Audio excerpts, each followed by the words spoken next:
Apa kabar? Kali ini kita akan membahas tentang mekanisme kerja otot. Coba perhatikan gambar lengan di bawah ini. Di sini kalian bisa amati ada gambar tulang dan juga ada gambar otot bisep dan otot trisep. Ya, contoh dari sambungan kemarin yaitu sifat-sifat otot antagonis. Nah, tulang sebagai alat gerak pasif. Sedangkan otot di sini ada otot rangka, ada bisep dan trisep merupakan alat gerak aktif. Sehingga tulang sebagai alat gerak pasif tidak mampu bergerak tanpa adanya apa? Yaitu otot sebagai alat gerak aktif. Yuk kita bahas lebih dalam ya tentang struktur dari otot. Sekarang kalian perhatikan struktur otot pada bagian lengan kita. Apabila otot kita buka, maka kita jumpai berkas serabut otot. Dan di dalam berkas serabut otot, jika dibelah lagi, maka akan dijumpai oleh sel otot. Nah, ini bentuknya seperti benang. Coba kalian amati, bentuknya seperti benang yang panjang namun ukurannya kecil. Juga banyak dijumpai nukleus. Ingat, nukleus pada otot rangka itu letaknya ada pada bagian tepi. Selanjutnya juga ada sarkolema, yaitu membran sel otot yang membungkus miofibril. Nah, di dalam miofibril itu sendiri juga masih terdapat unit-unit sarkomer. Nah, maka sarkomer merupakan unit terkecil dari sel otot.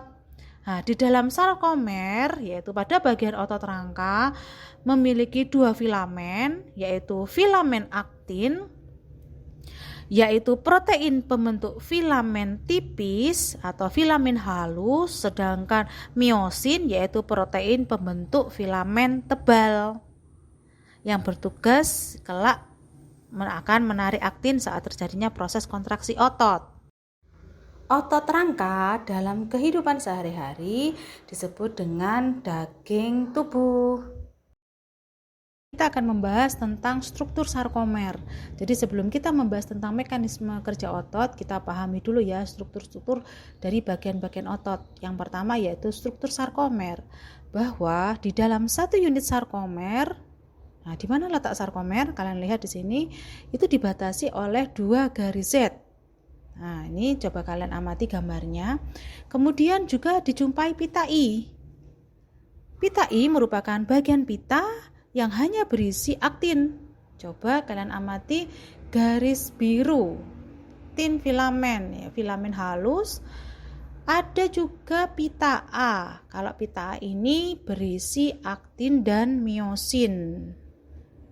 Jadi bagiannya merupakan garis gelap terang karena adanya filamen tipis atau filamen halus dan filamen tebal. Selanjutnya juga ada garis M, merupakan pusat dari sarkomer. Jadi pada bagian tengah ya, bagian tengah dari sarkomer ini merupakan pusat dari sarkomer. Selanjutnya ada zona H, zona A.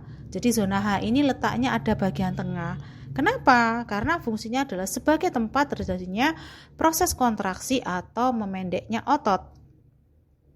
Nah, sudah paham kan? Jika belum, bisa kalian ulangi lagi ya video tadi. Sekarang kalian amati dahulu struktur aktin. Nah, di sini seperti inilah struktur aktin. Ada bagian yang disebut dengan kompleks troponin, ada tropomiosin, dan aktin itu sendiri sebagai tempat untuk pengikatan dengan miosin. Nah, jadi jika troponin itu nanti ditempeli oleh ion kalsium, maka akan menyebabkan struktur troponin dan struktur tropomiosin akan menjadi berubah.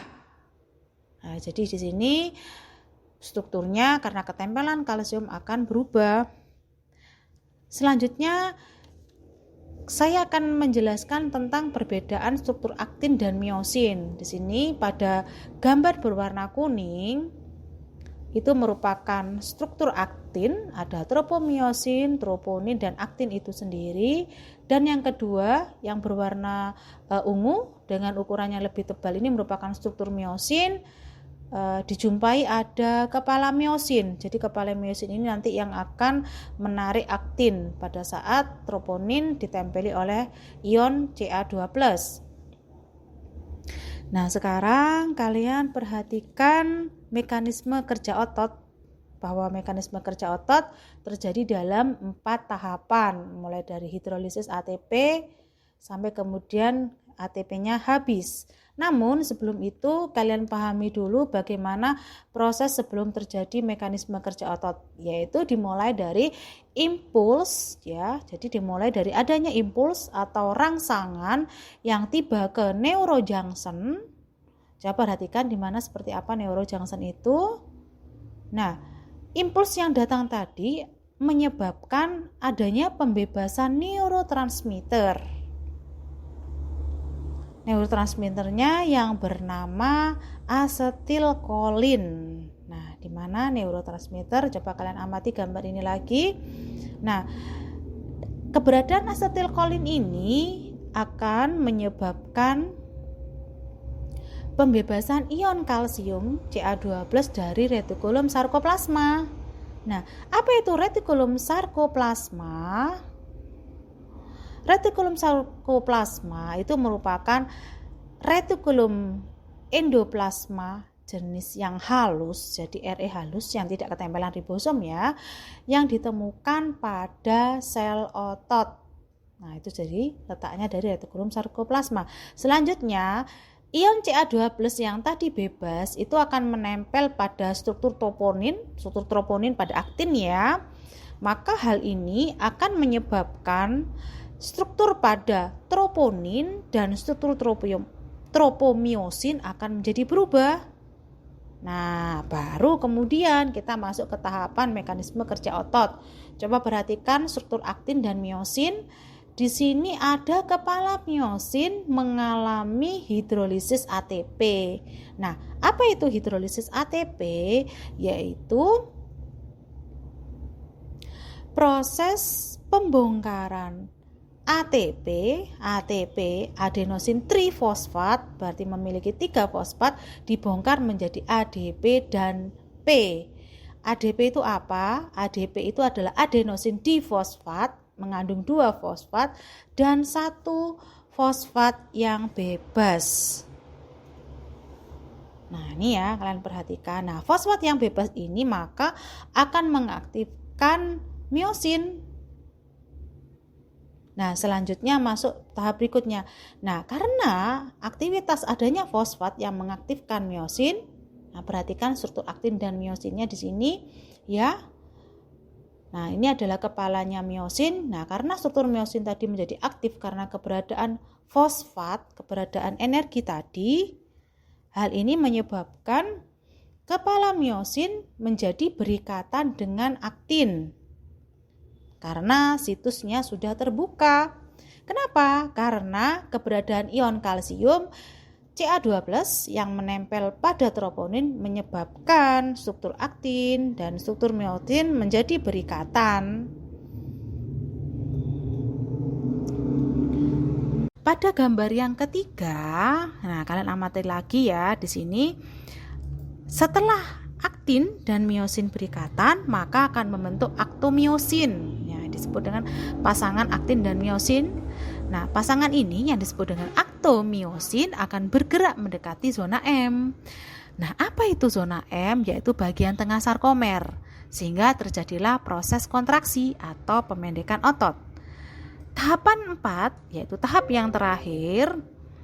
Apabila ATP sudah habis atau kadar ion Ca2+-nya juga sudah habis, maka secara otomatis kepala miosin akan bergerak mundur atau lepas dari situs pengikatan aktin miosin.